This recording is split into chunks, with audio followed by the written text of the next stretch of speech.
नमस्कार। SNS24 news आपका स्वागत करता है। आज हम चर्चा करेंगे गिरिडीह बराकर नदी में रांची से आ रही बाबा आलीशान बस जो पिछले दिनों गिर गई थी, जिसमें 7 लोगों की मौत हो गई थी।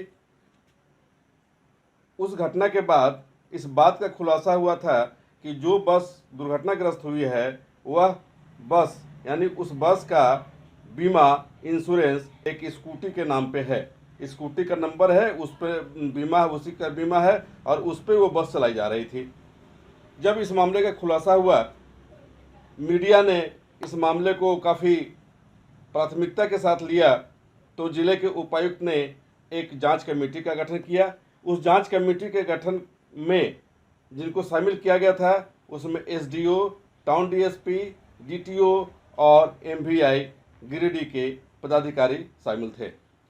इस कमेटी के समक्ष आज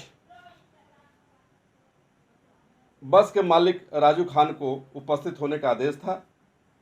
राजू खान ने पदाधिकारियों द्वारा यानी कमेटी द्वारा जो सवालात पूछे गए उन सवालातों का जवाब तो बहुत ही बारीकी से दिया, लेकिन जब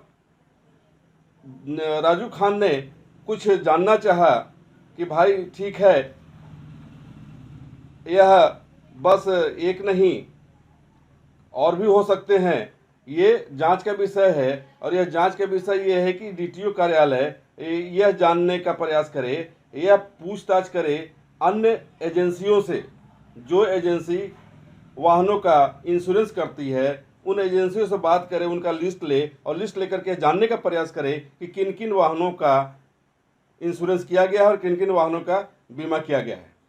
अगर इस मामले में जांच की जा रही है, हम हैं, अगर इस मामले में हम दोषी हैं तो हमसे पैसे ली जाए, या इंश्योरेंस सेक्टर अगर दोषी है तो इंश्योरेंस से पैसे लिए जाए। चूँकि जो मृतक हैं उनके परिजनों को मुआवजा मिलना नितांत आवश्यक है। अगर उन लोगों को मुआवजा नहीं मिलेगा, वो गरीब लोग हैं, मुआवजा नहीं मिलने के बाद काफ़ी परेशानियों का सामना करना पड़ रहा है। अगर इंश्योरेंस कंपनी सही मायने में, सही स्थिति में अगर बस का ही इंश्योरेंस, चूँकि हमने जो पैसा दिया था इंश्योरेंस पॉलिसी के लिए 66,000 से ऊपर जो राशि बनती वो मैंने दिया था और 600 समथिंग करके उसका स्कूटर या स्कूटी जो भी हो उस पर उन लोगों ने इंश्योरेंस कर दिया और वो चला रहे थे। तो यहाँ राजू खान ने पूछा कमेटी से कि क्या इस मामले को लेकर एफआईआर करके मामले की जांच की जा रही है, जो नितांत आवश्यक है। और अभी तक मामले की जांच अगर नहीं की जा रही है तो निश्चित तौर पे इसमें संबंधित विभाग के लोग या प्रशासन को भी सवालों के घेरे में लाके खड़ा कर देता है। उन्होंने एक बात का और खुलासा किया जो अभी तक किसी के जहन में नहीं है, किसी को जानकारी नहीं है, और ये कि बस दुर्घटना आखिर हुई तो कैसे हुई। उन्होंने बताया, कमेटी को बताया उन्होंने कि जब मेरी गाड़ी रांची से गिरिडीह आ रही थी तो बराकर नदी पे 4 व्हीलर खड़ी थी और उस 4 व्हीलर से कुछ लोग निकले और अंधेरे का लाभ उठाते हुए जैसे ही पुल पर हमारी बस चढ़ी, ड्राइवर को उन लोगों ने गोली मारा, जिसके कारण रोड पर आज भी रोड पर सामने का शीशा टूटा पड़ा है, वहां पर देखा जा सकता है। तो निश्चित तौर पे वो चालक जो था बस का, वो अपने आप को बचने के लिए नीचे झुका और नीचे झुकते ही गाड़ी अनबैलेंस हुई, असंतुलित हुआ और जाकर के वो बराकर नदी में जाकर गिर गया। अब यहाँ ये सवाल उठता है कि क्या इस घटना के पीछे कोई साजिश है? अगर साजिश है तो इस मामले की जांच पुलिस को करनी चाहिए, और अब तक अगर पुलिस जांच नहीं कर रही है तो इसमें क्या समझा जाए, ये चिंतनीय विषय है और ये कहने सुनने की बात नहीं है।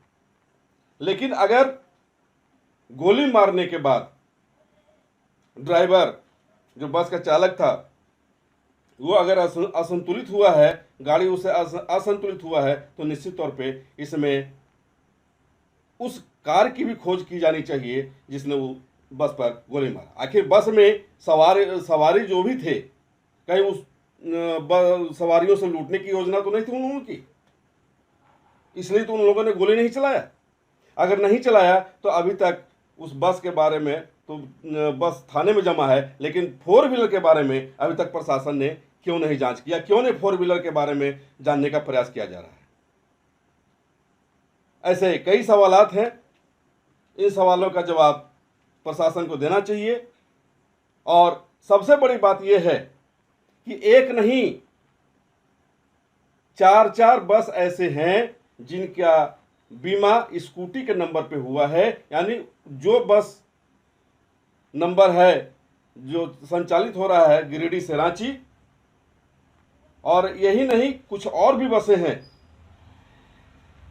उनका भी यही स्थिति है कि नंबर तो बस का है, उन लोगों ने इंश्योरेंस कराया और इंश्योरेंस कराने के बाद जब पोर्टल पर देखा जा रहा है तो उस पोर्टल पर इंश्योरेंस किए हुए वाहन स्कूटी दिख रहा है, किसी में बाइक दिख रहा है तो किसी में अन्य चीज, यानी 2 पहिया वाहन ही दिख रहा है जो काफी सस्ते में इंश्योर्ड हो जाता है।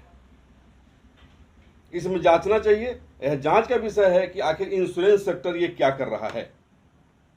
इंश्योरेंस सेक्टर को इस मायने में जो भी वरीय पदाधिकारी हैं उसे संज्ञान लेना चाहिए और इस मामले को देखना चाहिए कि आखिर ऐसा क्यों हो रहा है। इससे नुकसान आखिर इंश्योरेंस सेक्टर को भी तो है।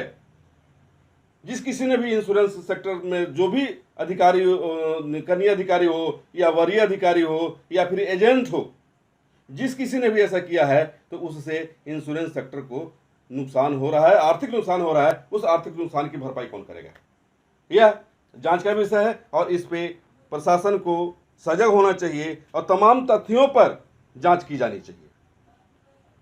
आगे भी हम देखेंगे इस मामले में कहाँ क्या हो रहा है, इसकी जानकारी आपको हम देते रहेंगे। धन्यवाद।